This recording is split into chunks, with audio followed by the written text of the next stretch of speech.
کو دیکھیں کہ بچپنے کی عمر ہے اور لوگ امتحان کر رہے ہیں، لیکن سرکار کے علم سے کوئی شے اس وقت بھی مخفی نہیں تھی۔ سرکار اس وقت بھی جانتے تھے کہ کون سی شے کس حیثیت کی ہے، حلال کیا ہے، حرام کیا ہے، اپنا کیا ہے، پرایا کیا ہے، اور کس نے کس کا چرایا ہے۔ سرکار دو عالم صلی اللہ تعالیٰ علیہ وسلم نے فرمایا چوری کی ہے اس لیے مجھ پر حرام ہے، میں نہیں کھاؤں گا۔ پھر ایک موقع پر انہوں نے مشتبہ چیز پکائی، سرکار کی دعوت کی، سرکار نے فرمایا یہ بھی نہیں کھاؤں گا، مشتبہ ہے۔ بتوں کے نام پر جانور ذبح کر کے حضور کو کھلانا چاہا، سرکار نے وہ بھی انکار کر دیا۔ یہ سرکار کے بچپن کے کمالات۔ حضور نبی اکرم نور مجسم شفیع معظم صلی اللہ تعالیٰ علیہ وسلم 7 سال کی عمر ہے، سرکار کی ایک دفعہ آنکھیں دکھنے پہ آ گئی، جس طرح بعض اوقات یہ وبا ہوتی ہے کہ آنکھیں خراب ہو جاتی ہیں۔ سرکار کی آنکھیں دکھنے پہ آئیں۔ مکہ مکرمہ میں جو علاج معالجہ ہو سکتا تھا، حضرت عبد المطلب نے وہ طبیبوں سے علاج معالجہ کروایا، مگر افاقہ نہیں ہو رہا۔ حضور کا کمال اللہ کو دکھانا منظور ہے، اس لیے مکہ میں تو تعارف حضور کا ہو ہی چکا ہے، مکہ سے باہر حضور کا تعارف کروانا مقصود ہے۔ اس لیے اہل مکہ طبیبوں سے افاقہ نہ ہوا۔ کسی نے کہا کہ یہ جو عکاس کا مقام ہے، اور عکاس کے مقام پر بین الاقوامی ایک منڈی لگا کرتی تھی، عکاس کے مقام پر وہاں ایک پرانا راہب رہتا ہے، بڑا عبادت گزار ہے، شب زندہ دار ہے، بڑا نیک آدمی ہے، پڑھا لکھا عالم فاضل ہے۔ وہ سال میں ایک دفعہ لوگوں کا علاج کرنے کے لیے اپنے حجرے سے نکلتا ہے، اور آنکھوں کے علاج کے لیے وہ بڑا ہی مشہور ہے۔ اس لیے آپ کو یہ مشورہ ہے کہ اب دن ہے اس کے علاج کرنے کے، تو آپ بھی اس کے پاس جائیں، بچے کی آنکھوں کا علاج کروا لیں۔ حضرت عبد المطلب اب اپنے 7 سالہ پوتے کو لے کر عکاس کی طرف روانہ ہوئے۔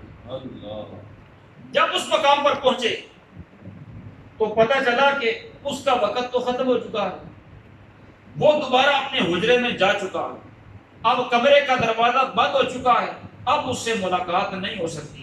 اب سال گزرے گا، پھر یہ دن آئیں گے، تو پھر وہ اپنے حجرے سے باہر نکلے گا، پھر کسی کا علاج کرے گا، ملاقات کرے گا، اس سے پہلے ملاقات نہیں ہو سکتی۔ حضرت عبد المطلب مایوس ہو کر واپس لوٹنے لگے۔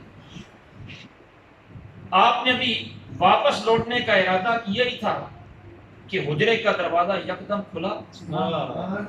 راہب سراسیمہ پریشان حیران ہو کر باہر نکلا، ادھر ادھر دائیں بائیں دیکھتا ہے، اسے اپنی حیرانی کا سبب نظر نہیں آ رہا۔ جب حضور صلی اللہ تعالیٰ علیہ وسلم کے چہرے انور پر نظر پڑی تو اس کی نظر ٹھہر گئی۔ پوچھا یہ کون ہے؟ حضرت عبد المطلب نے بتایا کہ یہ میرے پوتے، میرے بیٹے ہیں۔ پوچھا کس لیے آئے ہیں؟ آپ نے فرمایا کہ ان کی آنکھیں بیمار ہیں، ان میں علالت ہے، بیماری ہے، تو علاج کروانے کے لیے آئے ہیں۔ اس راہب نے کہا کہ بندہ خدا، یہ جو شفا کا خزینہ ہے اسے میرے پاس لے کے آئے ہو، میں تو خود ان سے شفا کا طالب ہوں، ان کی شفا میرے پاس نہیں ہے، ان کا علاج بھی میرے پاس نہیں ہے۔ تو حضرت عبد المطلب کہنے لگے کہ پھر ان کا علاج کہاں ہے؟ وہ کہنے لگے کہ ان کا علاج انہی کے پاس موجود ہے، ان کو اللہ نے جو لعاب دہن عطا فرمایا ہے، یہ چشمہ شفا ہے، ان کا لعاب دہن ان کی آنکھوں پر لگا دو، اللہ شفا عطا فرما دے۔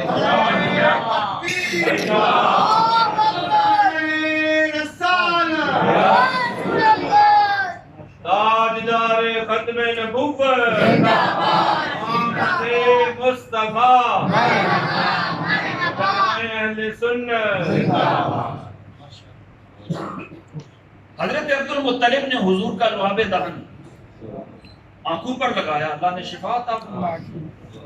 یعنی وہ راہب ہے، یہودیوں کا مذہبی رہنما ہے، وہ یہ سمجھتا ہے کہ جہاں حضور کا لعاب دہن بھی لگ جاتا ہے اللہ رب العالمین وہاں بھی شفا عطا فرماتا ہے۔ اب اس راہب سے یہ پوچھا گیا کہ جناب آپ تو اندر چلے گئے تھے، دروازہ تو بند ہو گیا تھا اور آپ تو باہر نکلتے ہی نہیں، آخر کیا سبب بنا کہ آپ گھبرا کر فوراً باہر نکلے؟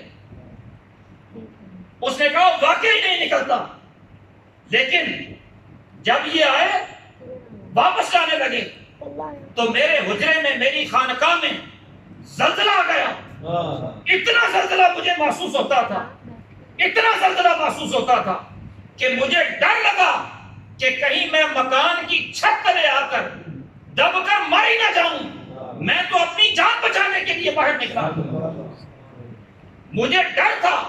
ظاہر ہے حضور صلی اللہ تعالی علیہ وسلم کسی کے پاس جائیں اور حضور ملنا چاہیں اور وہ دروازہ بند کر لے تو اسے اپنے کمرے میں سکون کیسے حاصل ہو؟ حضور واپس پلٹے، اللہ رب العالمین نے زمین کے نظام کو بدلا۔ اس نے کہا کہ میں اگر باہر نہ نکلتا تو مجھے ڈر تھا کہ کہیں دب کر ماری نہ جاؤں۔